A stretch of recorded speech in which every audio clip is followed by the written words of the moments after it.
వచ్చి ఆహా సిగ్గంత చీరగట్టింది. చీరలో చందమామ ఎవరమ్మ? ఆ గుమ్మ సీతమ్మ. సీతమ్మ వాకిట్లో సిరిమల్లె చెట్టు, సిరిమల్లె చెట్టేమో తిరగబూసింది.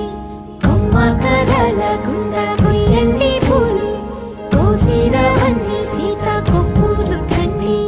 కొప్పున పూలు గుప్పే తంతెందుకండి, కోదండ రామయ్య వస్తున్నాడండి. రానే వచ్చాడో యమ్మ ఆ రామయ్య, వస్తూ చేశాడో యమ్మ ఏదో మాయ. రానే వచ్చాడో యమ్మ ఆ రామయ్య, వస్తూ చేశాడో యమ్మ ఏదో మాయా.